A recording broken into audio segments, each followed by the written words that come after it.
able to transcend yung mga problemang ito kasi mahilig ako magbasa. So, sa lahat po ng mga caregivers natin tsaka mga nurses, ito po yung success ko, success story. I love to read. Kahit anong klaseng basahin, kaya Tagalog yan, minsan kahit nga Chinese, kung nababasa ko nga lang babasahin ko talaga. Pero anything, maski fable, maski yan poem, maski love story, binabasa ko yan. Kasi nakikita ko ngayon, ano ba ibig sabihin itong word na to? And from then on, you build your vocabulary. So by simply doing that, meron mga simple yan magbasa ka, mag-research ka, yung mga ganyan simple bagay, nakadagdag yan. Dyaryo, maski tabloid, pwede. Basta kahit anong babasahin, you read, read, read. Para po sa negosyo yan. The main success factor or the key traits in business is location, location, location. Para sa ating mga caregivers and nurses is read, read, read. And then after that reading, you become more adept at what you know. And then now you start interacting. So yun yung mga tips. Actually, ang dami ko nang yata tips na nasi-share. Actually, maraming mga tips. Ngayon, if there is one general idea that you wanted to communicate to our audience on how they're going to make it despite what's happening around sudden, very, very rapid increase in oil prices, lahat ng presyo nagtaasan, pero sila parang hopeless. Ano yung isang general idea na magbibigay sa kanilang talagang inspirasyon na, well, they can still make it?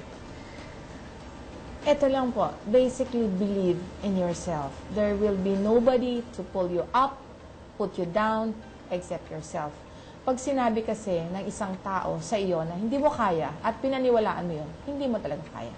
Pero pag sinabi sa iyo ng isang tao na hindi mo yan kaya at sinabi mo, hindi, kaya ko to, kakayanin mo. Kasi maski nung pong nagsimula ako sa negosyo, una kong kita, 150 pesos.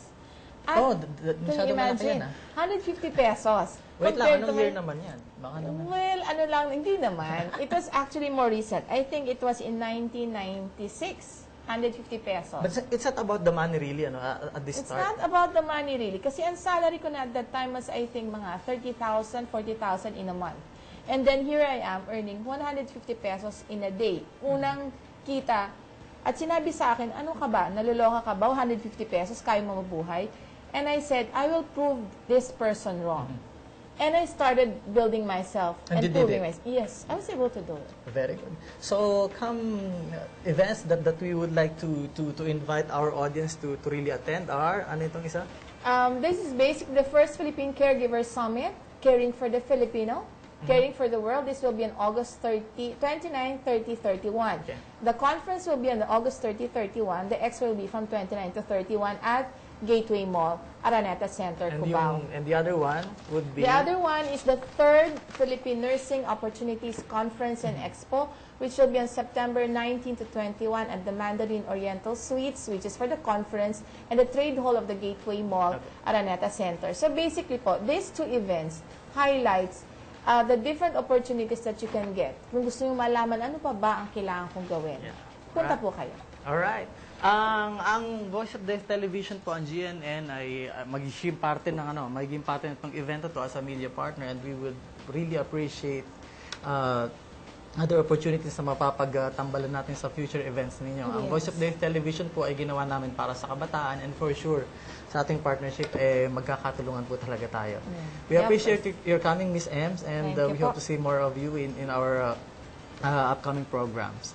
Ang Career 911 po ay pwedeng ma-reach sa career911@gmail.com. Magsadya rin po sa website lloydluna.com or mag-text lamang po Luna space your message and send it to 2299. Magbabalik po ang Voice of the Television. YouTube is next. Thank you.